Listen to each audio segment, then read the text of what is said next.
Here's how you can authenticate a smart contract. If you have ordered a smart contract digital certificate on Stamp's website, the next step is to activate it. This activation process basically collects the necessary information to be included in the digital certificate. First, you need to include your wallet address in the certificate. Please make sure that you're including the same wallet address that you'll be using to deploy your smart contract.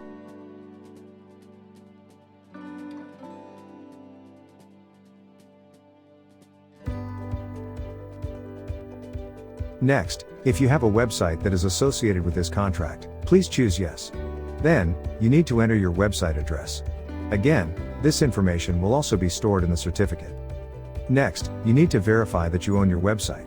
This is done by downloading this verification file and uploading it to your website. The website will be verified by Stamp during the certificate issuance process. Here's a crucial step.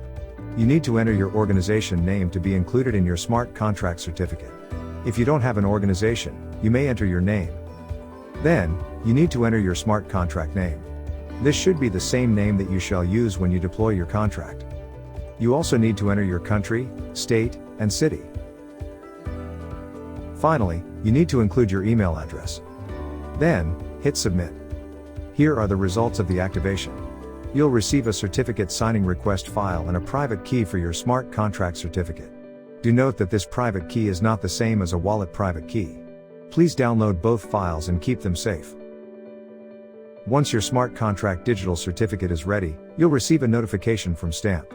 You can return to your account and download your certificate. Here's what your smart contract certificate would look like.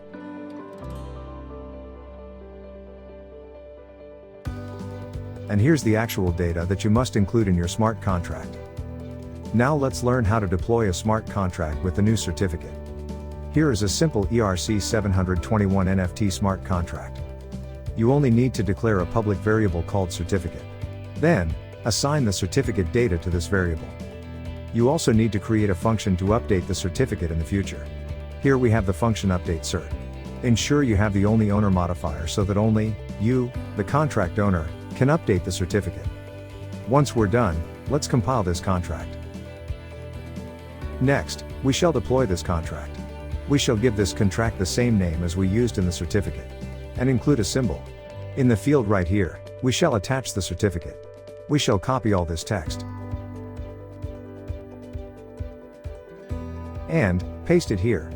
Then, hit the Transact button to deploy this contract. Awesome! Our contract has been deployed on a blockchain. Let's check out our brand new contract with its certificate. Let's view the contract details. Here's the contract address. And here's a checkmark indicating that this contract is verified. If we click on the checkmark, we can view the details of this smart contract. This certificate tells us who is the owner of this contract, and who issued this certificate. In this case, it is Stamp. And the validity of this certificate. Just like an SSL certificate, the certificate is usually valid for 1 or 2 years, which can be renewed later. This verification feature is made possible via Stamp's Contract Verifier extension. It works with Etherscan to verify the authenticity of contracts. In the future, this extension will not be necessary anymore. Thanks for watching.